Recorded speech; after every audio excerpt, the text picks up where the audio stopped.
Sau nhiều lần bỏ lỡ cơ hội ghi lại những công việc vào ngày thứ bảy của mình thì cuối cùng hôm nay mình có cơ hội để bật máy lên và cũng như là ghi lại một ngày cuối tuần của mình làm. Trong cái nhịp sống hối hả và liên tục như ngày nay thì chúng ta làm rất là nhiều việc trong một ngày. Thì có bao giờ bạn dừng lại và đặt câu hỏi là bạn có đang làm việc hiệu quả không? Từ sau khi mà viết cuốn sách bắt đầu của mình thì vào những cái ngày cuối tuần thứ bảy chủ nhật thì với mình nó cũng là những ngày bình thường như thứ hai thứ sáu vậy thôi. Nó không phải là một cái ngày mà để mình có thể giải lao, ăn chơi, xem phim này kia hoặc là không có mục tiêu nữa, mà cái ngày đó là mình phải làm nhiều việc hơn so với những cái ngày trong tuần. Bởi vì những cái ngày đó là những ngày mà mình sẽ có cơ hội để mà có thể làm những công việc mà có giá trị mang lại cho bản thân cũng như những người xung quanh. Đó là về sức khỏe này, gia đình, trí tuệ hay kiến thức, ý nghĩa cho cộng đồng, tự kinh doanh và cuối cùng là kiếm tiền. Thì mình bắt đầu với cái ngày mới bằng cách là tập thể dục. Thì ngày trước thì mình không có cách nào dậy sớm để mà vận động được và cũng không được tập thể dục đâu các bạn. Thì trừ khi là đó là một cái môn bắt buộc trên trường học mình phải học. Thông thường cái ngày trong tuần thì mình sẽ dậy sớm để mà đọc sách thôi, rồi sau đó mình vào làm việc luôn, chứ mình cũng không có đủ thời gian để vận động nữa. Thì thứ bảy thì mình làm một cái đó khác biệt hơn, mình dành những cái thời gian đó cho những cái việc mình cảm thấy quan trọng cho cơ thể. Bởi vì mình cảm thấy cơ thể của mình nó phục vụ cho mình nguyên một tuần rồi, thì đây là cái cơ hội để mà giúp cho cơ thể của mình phục hồi lại năng lượng, cũng như là có thể giảm căng thẳng cho cái đầu óc của mình, tăng sức dẻo dai, cũng như là mang lại được rất là nhiều cái năng lượng tích cực cho mình sau hàng giờ liền ngồi trước máy tính. Thì trong 24 giờ trong một ngày thôi thì chúng ta thông thường dành rất là nhiều thời gian cho những công việc gấp gáp trên công ty này, hay là những cái công việc toàn thời gian, bởi vì chúng ta phải luôn luôn cố gắng để kịp tiến độ vào dự án. Thì phổ biến là trong cuộc sống ngày nay chúng ta thông thường sẽ làm 8 tiếng một ngày, chưa kể đến cái số thời gian mà bạn phải làm tăng ca nữa. Thì cái việc mà làm việc 12, 14 tiếng một ngày hay là làm 7 ngày một tuần là một chuyện khá bình thường ở cuộc sống hiện đại ngày nay. Và đặc biệt là ở Mỹ nữa thì cái chuyện đó là rất bình thường nếu mà chúng ta thật sự bắt buộc trong cái thế là phải làm thật là nhiều để mà kiếm tiền. Khi mà về đến nhà thì hầu như chúng ta chỉ còn lại rất là ít cái thời gian và năng lượng để mà làm việc cá nhân, như là đơn giản như là ăn tối thôi, nấu ăn, tắm rửa, dọn dẹp. Và nếu với gia đình thì chúng ta phần phải trò chuyện với lại gia đình, thì đôi khi chúng ta không có thời gian để nói chuyện với lại vợ chồng và con cái nữa. Loay hoay một chút, một vài chuyện cỏn con thôi thì nhìn lên đồng hồ thì nó đã điểm 10-11 giờ đêm rồi. Sau cùng thì chúng ta lại cảm thấy là mình vẫn làm chưa đủ. Mà trong khi đó ai cũng biết rằng gia đình là tài sản lớn nhất mà chúng ta trân quý. Nhiều người lớn tuổi ở cuối đời người ta thì người ta cũng có tâm sự rằng người ta sẽ không bao giờ hối hận vì đã không vượt qua bài kiểm tra, không dành thêm những cái dự án kinh doanh hay là không kiếm nhiều tiền hơn nữa, mà người ta sẽ hối tiếc nếu mà người ta không dành thời gian mà người ta đang có hiện tại để mà ở bên vợ chồng này, bạn bè, con cái và cha mẹ. Bởi vì vậy là cái thời gian dành cho gia đình đó, nó đóng một vai trò rất là quan trọng trong cái việc thúc đẩy mối quan hệ lành mạnh giữa vợ chồng, cha mẹ và con cái. Khi mà chúng ta không có nhiều thời gian dành cho gia đình trong tuần thì cuối tuần thì mình sẽ đi ăn với chồng mình, vì đây là khoảng thời gian mình cảm thấy rất là thoải mái các bạn. Bởi vì mình được tận hưởng những cái món ăn ngon, có thời gian để mà suy nghĩ những cái việc mà xảy ra trong tuần. Mình trò chuyện cùng với chồng mình để mà giải quyết và chia sẻ những cái vấn đề thắc mắc mà mình chưa có cơ hội để được nói ra. Bởi vì thật ra thì trong con người chúng ta cái cơ hội để được nói ra, được giải bày rất là quan trọng. Mà đôi khi trong cuộc sống gấp gáp ngày nay thì chúng ta lại không có thời gian để mà ngồi lại cùng với ai đó để mà có thể chia sẻ, tâm sự, giải bày những cái uất ức hay là những cái điều mà chúng ta mong muốn được trao đổi nhưng mà vẫn không có cơ hội. Thì khi mình đi ăn với chồng mình thì mình lại không quan tâm đến cái thời gian mà mình bỏ ra đâu, thì mình chỉ cứ ngồi tầm 1 tiếng 2 tiếng đồng hồ. Thì khi mà ăn uống nói chuyện xong xuôi thì nó lại mang lại cho mình rất là nhiều những cái trạng thái rất là tích cực hơn. Và mình cảm thấy rằng là khi mà mình có một mối quan hệ vui vẻ và hòa thuận với lại gia đình thì chúng ta sẽ có rất là nhiều những cái trạng thái tích cực và những cái năng lượng tốt hơn trong công việc mà trong mọi lĩnh vực trong cuộc sống nữa. Cái ngày mà chúng ta có sự tranh cãi và giận hờn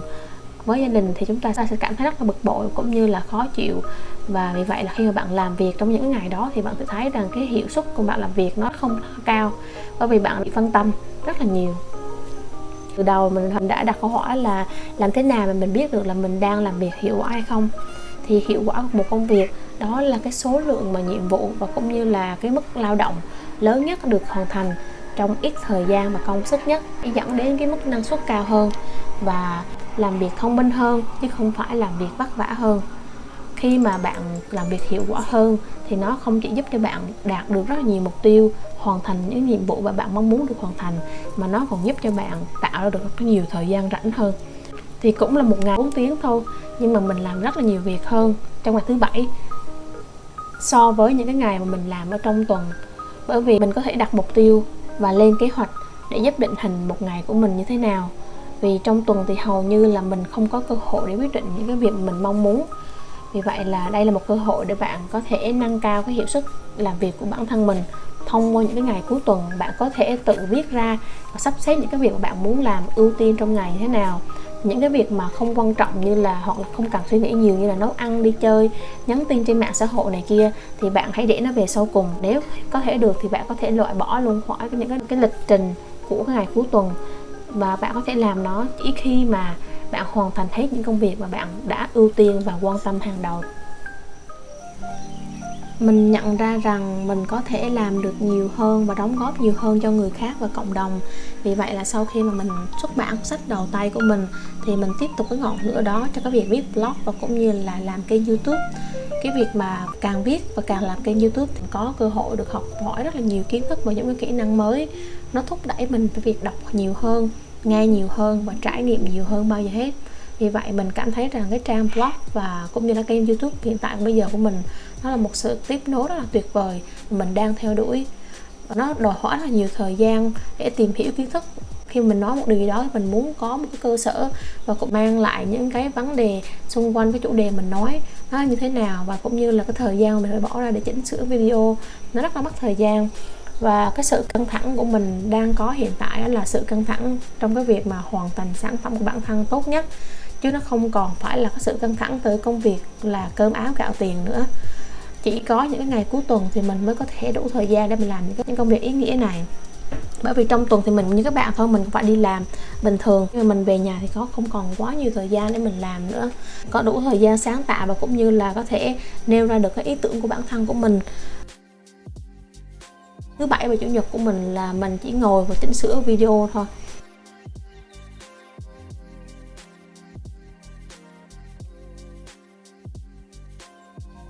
Thì ngoài ra thì mình cũng rất là đam mê kiếm tiền từ cái việc thử kinh doanh của bản thân. Thật ra thì mình cũng có một cửa hàng online e-commerce trên eBay và Etsy. Nếu các bạn đã có coi một cái video về công việc làm thêm tại nhà của mình rồi thì mình cũng mở ra cho vui thôi các bạn, chứ thật ra cũng kiếm được bao nhiêu lắm đâu. Sau khi mình làm một thời gian thì mình cảm thấy là mình bắt được cái xu hướng của thị trường tốt hơn, và mình bắt được cái thị yếu của khách hàng tốt hơn. Vì vậy là mình nghĩ là cái đợt tiếp theo thì mình sẽ làm tốt hơn. Và ngoài cái việc mà bán hàng kinh doanh thì mình còn cho thuê phòng nữa.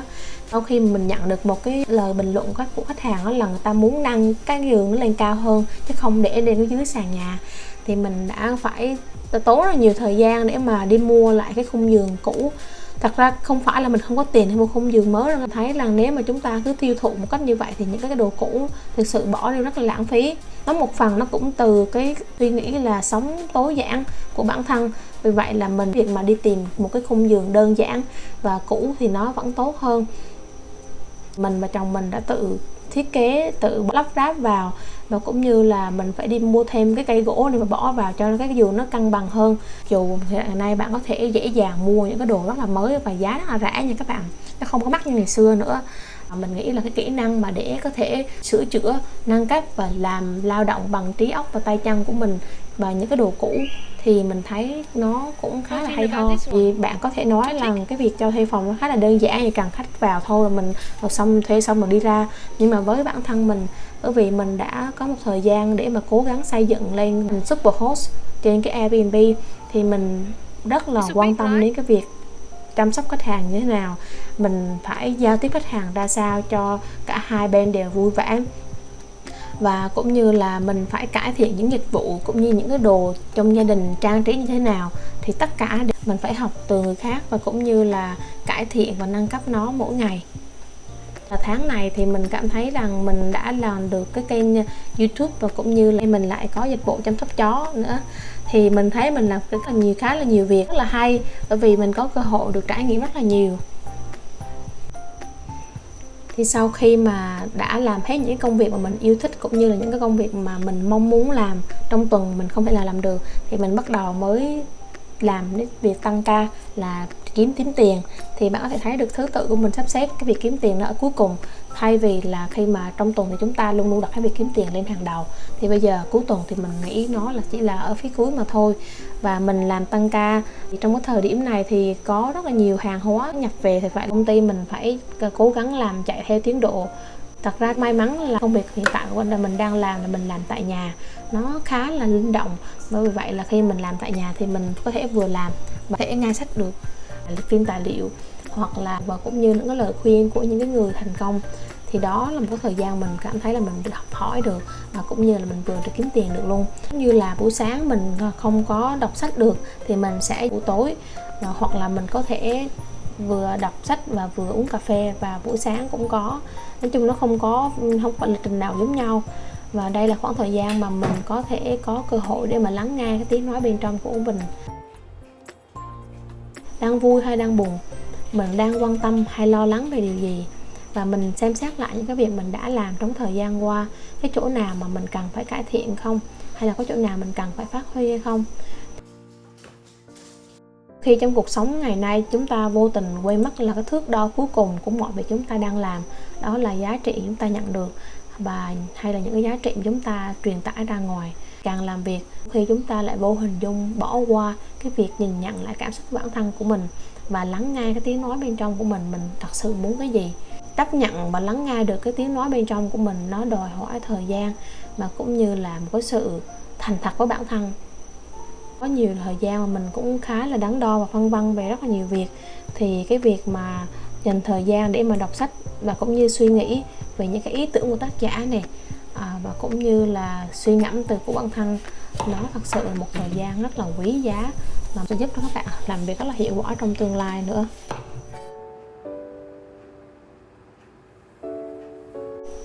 Cuối cùng mình mong rằng khi mà bạn đã có được cái danh sách nhiệm vụ mà bạn mong muốn đạt được, và cũng như cam kết hoàn thành cái nhiệm vụ đó, thì bạn hãy tập luyện nó hàng ngày, và bạn sẽ cảm thấy rằng trở thành một cái thói quen mới của bạn. Cái thói quen này nó thật sự rất là tốt, bởi vì mình đã thực hiện cái điều này nó cũng đã hơn 2 năm rồi, thì bây giờ mình cảm thấy rằng mình làm được rất là nhiều việc trong vòng ngày cuối tuần, đặc biệt là ngày thứ Bảy và Chủ nhật. Thì cái điều này nó sẽ giúp cho bạn đạt được kỳ vọng và mục tiêu của ngày của mình để mà phát triển bất cứ chiến lược nào mà bạn mong muốn, và cũng như là mục tiêu của ngày hôm đó, cùng với cái việc mà tăng cao cái khả năng quản lý và đo lường thời gian hiệu quả, và cũng như là thời gian để mà chăm sóc bản thân. Thì mọi người đều có những thói quen khác nhau, bạn hãy tìm kiếm cái thói quen nào mà các bạn cảm thấy thoải mái nhất.